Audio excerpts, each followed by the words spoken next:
უკრაინამ წარადგინა ახალი რაკეტები და დრონები, რომლებიც სიბირამდე და ურალამდე ფრენას შეძლებენ.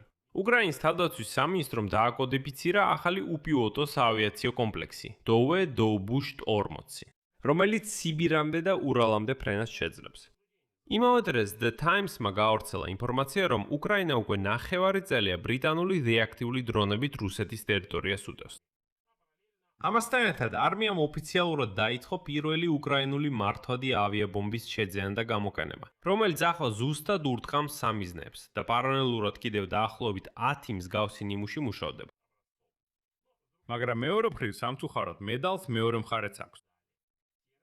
CNN-მა დღეს აჩვენა Patriot-ის კომპლექსების კადრები, რომლებიც კიევთან ურაკეტოდ დგანან და უკვე რამდენიმე კვირა არ გამოუყენებიათ. მოდით ამ გამოშვებაში დეტალურად გამივხილოთ ეს ყველა ახალი ამბავი და ყველაფერს თავისი ადგილი მიუჩინოთ. მე მქვია ალექსეი პეჩი. სანამ დავიწყებთ, გთხოვთ გამოიწერეთ არხი, მოიწონეთ და დაწერეთ ნებისმიერი თქვენი კომენტარი. მაშასე, უკრაინამ წარმოადგინა საკუთარი წარმოების ახალი შეიარაღების ნიმუშები და ამ გამოშვებას დავიწყებთ დრონით Dove-40 T-40-ით. უკრაინის თავდაცვის სამინისტროს მომაცემებით, აპარატს აქვს თითქმის 5 მეტრიანი ფრთების გაშლა და შეუძლია უწყვეტად იმყოფებოდეს აერში ყურადღება 1 დღეზე მეთხას. მოქმედების რადიუსი საკმარისია ობიექტების დასაზიანებლად ურალზე და დასავლეთ სიბირში. დაზუსტებული მონაცემებით 2000 კილომეტრზე მეტი. სამინისტრომ ხაზგასმით აღნიშნა, რომ გამოცდების დროს უპილოტო აპარატმა აჩვენა სერიოზული უპირატესობები არსებულ ანალოგებთან შედარებით. უკიდურესად დაბალი რადიოლოკაციური შესამჩნევობა, მაღალპროდუქტიული ძრავა ელექტრონული შეფრქვევის სისტემით და მდგრადობა მტრის რადიოელექტრონული ბრძოლის საშუალებების მიმართ. სხვადასხვა აღჭურვილობის ვარიანტები ამ მოდელს საშუალებას აძლევს ჩაატაროს სირმისეული დაზვერვა, დააკორექტიროს ცეცხლი და მიაყენოს მაღალზუსტი დარტყმები, ან საბრძოლო მასალის ჩამოგდებით, ან კამიკაძე რეჟიმში. ამ დრონის მნიშვნელობა იმაშია, რომ ის არ გამოჩეინლა ნულიდან, არამედ გახდა უკვე გამოცდილი უკრაინული უპილოტო აპარატების ხაზი განვითარება. და იგი დაამზადა საწარმომ, რომელმაც ჯერ კიდევ 2022 წლის ივნისში დაიწყო სადაზვერვო დრონით Dove-10. ფრონტიდან მიღებული უკავშირის საფუძველზე ამ კომპანიის გუნდმა შემდეგ შეიმუშავა ბომბდამშენი Dove-T-Oset და კამიკაძე კოტიგოროშკო. ორივე მოდელი ბრძოლის ველზე 2022 წლიდან მუშაობს და შემქმნელების მონაცემებით თავის კლასში ერთ-ერთ ყველაზე მაღალ ეფექტურობას აჩვენებს. წარმოების სიმძლავრით თვეში 1000-მდე ასეთი უპილოტო აპარატი. რაც შეეხება Dove-40-ის, ეს უკვე იმავე სერიის უპილოტო აპარატების შემდეგი, შორ მანძილზე მოქმედი და უფრო ძლიერი ევოლუციური საფეხური. და გასაგებად რო ვთქვათ, 2026 წლის დასაწყისიდან უკრაინის თავდაცვის სამინისტრომ უკვე დააკოდიფიცირა და თავდაცვის ძალებში გამოსახენებლად დაუშვა 413 უპილოტო საავიაციო კომპლექსი და პრაქტიკულად ყველა მათგანი უკრაინული წარმოებისაა. კიდევ ერთხელ, ეს არის 413 სხვადასხვა ტიპისა და სახეობის დრონი. დრონов. ეხლა ისტორია ბრიტანულ დრონებზე, რომლებიც უკვე ესხმიან თავს რუსეთს და ეს პირველი დღე არ არის.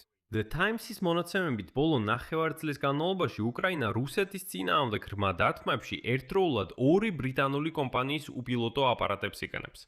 პირველი არის რეაქტიული დრონი Nian, უფრო ზუსტად, Nian One-Way Effector, რომელსაც აწარმოებს კომპანია Cullen Lenzi. ეს არის Bayer Systems-ის შვილობილი სტრუქტურა. Systems.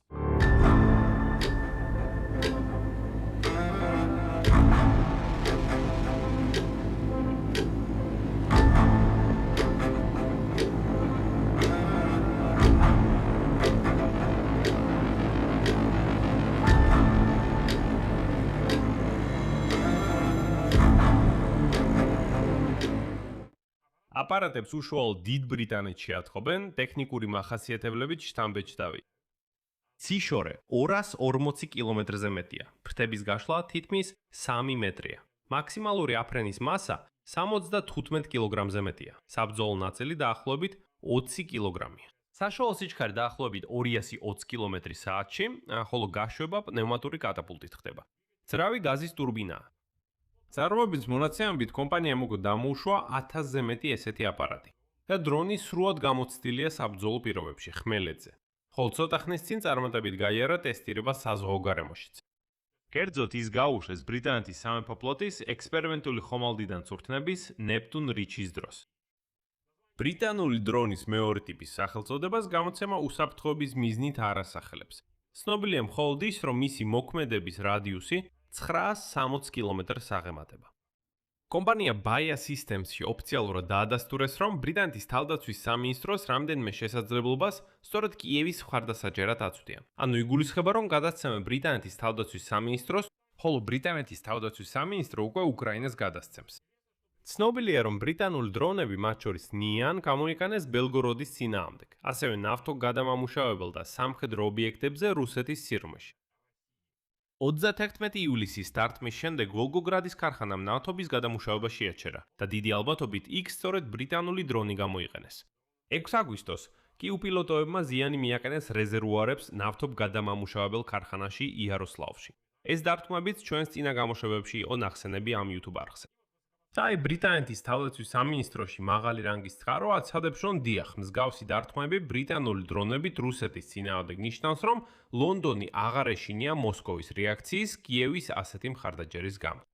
ყველას ახსოვს 2022 წელი, როცა ვლადიმირ პუტინი ყვიროდა, ღმერთმა ნუქნას დასავლეთის იარაღი თავად რუსეთს დაარტყას. ყველაფერი, ბირთვული ომი, წითელი ხაზები გადალახულია და ასე შემდეგ. ბოდიში, ვლადიმირ პუტინმა თავი შეირცხვინა და ვერაფერს აკეთებს ამასთან დაკავშირებით. შეიძლება ფეხი დააბაკუნოს, ხოლო დიმიტრი მედვედევი მას მხარს დაუჭერს. მთელი კამპანიის მასშტაბს ადასტურებს დამოუკიდებელი მონაცემებიც. კერძოდ, Associated Press-ის ანალიტიკოსებმა გაანალიზეს ასობით უკრაინული შორმანძილზე განხორციელებული დარტყმა რუსეთის ტერიტორიაზე მთელი წლის განმავლობაში და დაადგინეს, რომ მათი რაოდენობა 3-ჯერ გაიზარდა იანვართან შედარებით. კიევის მთავარი სამიზნეებია ნავთობის ინფრასტრუქტურა, თავდაცვის ქარხნები, საჰაერო თავდაცვის ობიექტები და საწყობები. ამასთან შეტევების მნიშვნელოვანი ნაწილი კონცენტრირებულია ოკუპირებული ყირიმის გარშემო და ასეთი შეტევებისთვის ბრიტანული დრონები უბრალოდ შესანიშნავად გამოდგება. მესამე სიახლეა ავიაბომბა ურავნიტელი. უკრაინული კომპანია DG Industries-ისგან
მნიშვნელოვანია თავად შეიარაღების რბოლის კონტექსტი ჰაერში, თანაც რბოლის შიგლით უკრაინაში. პოლკოვნიკი ვლადისლავ ვოლოშინი, ეს არის უკრაინის შეიარაღებული ძალების ინოვაციური საქმიანობის ცენტრალური სამმართველოს განყოფილების უფროსი, განმარტა რისთვის გახდა საჭირო ეს ავიაბომბა ურავნიტელი. შემდეგ მისი ციტატა. საშუალო დღიური ეფექტიანობა მტრის მიერ მართვადი ავიაბომბების ქაპ გამოყენებისა 2025 წელს დაახლოებით 180 ერთეული იყო. ახლა კი უკვე 300 ერთეულზე მეტია დღეში. შესაბამისად, ჩვენს წინაშე დგას ამოცანა, გავათანაბროთ სიტუაცია, გავათანაბროთ არა მხოლოდ რაოდენობრივად, არამედ ხარისხობრივადაც და კიდევ უპირატესობა მოვიპოვოთ მოწინააღმდეგეზე. და მისი თქმით, უკრაინული დაგეგმვისა და კორექციის მოდულები საშუალებას იძლევა ჩვეულებრივი ავიაბომბები გადაიქცეს მაღალზუსტ იარავად, რომელსაც შეუძლია მოწინააღმდეგის ობიექტების განადგურება ოპერატიულ სიღრმეში. ავიაბომბა ურავნიტელი უკვე გაიარა ყველა საჯარო გამოცდა და ოფიციალურად იძენება უკრაინის შეიარაღებული ძალებისთვის მიწოდების მიზნით. საბრძოლო ნაწილი 250 კილოგრამია. მიზანი არის მოწინააღმდეგის ღრმა ზურგში ობიექტების განადგურება. ფრენის მანძილი კი 130 კილომეტრამდეა, ხოლო ბომბის ღირებულება თითქმის 3-ჯერ იაფია ამერიკულ ანალოგ JDAM-ზე. ოფიციალურად მის შესახებ ცნობილი გახდა სხვათა შორის ჯერ კიდევ 18 მაისს საფრანგეთში იარარის გამოფენაზე. ამასთან ერთად პარალელურად უკრაინაში მუშავდება დაახლოებით 10-მდე პერსპექტიული ანალოგიური შეიარაღების ნიმუში და ყველა ადგილობრივი შემუშავება მნიშვნელოვნად იაფია დასავლურ ანალოგებთან შედარებით, რაც საშუალებას მისცემს სწრაფად გაიზარდოს წარმოების მასშტაბები. დღესდღეობით რამდენიმე უკრაინული კომპანია პარალელურად ავითარებს მართვად ავიაბომბებს ტურბორეაქტიული ძრავებით, რომლებსაც შეუძლიათ ფრენა მტრის საჰაერო თავდაცვის მოქმედების ფარგლებს გარეთ.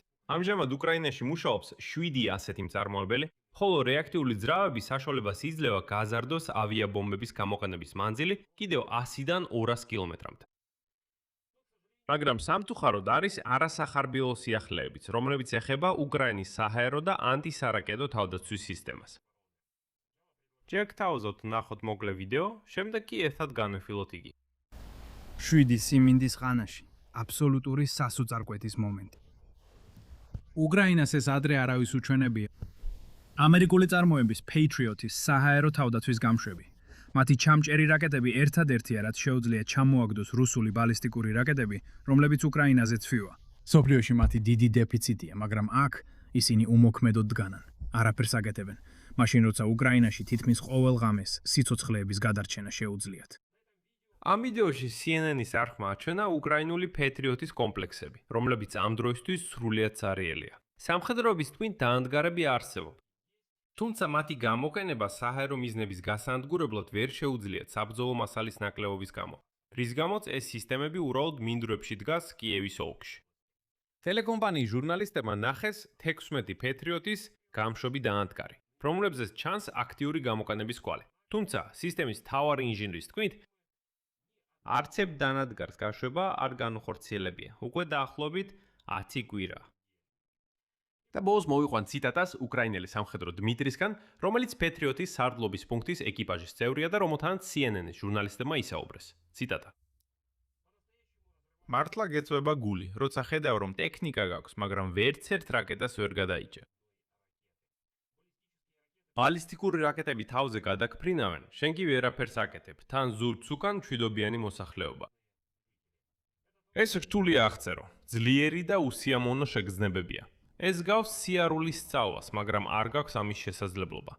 იცი როგორ ისუნთქო, მაგრამ ვერ ახერხებ. აქ მრავალ წერტილს დავსვამ. თქვენი აზრი და დასკვნები კომენტარებში დაწერეთ ამ გამოშვების ქვეშ. გამოიწერეთ არხი, დააცკაპუნეთ ზარზე და არ დაგავიწყდეთ ლაიქის დაჭერა. ეს იყო ყველაფერი. იზრუნეთ საკუთარ თავზე. ყველას ნახვამდის.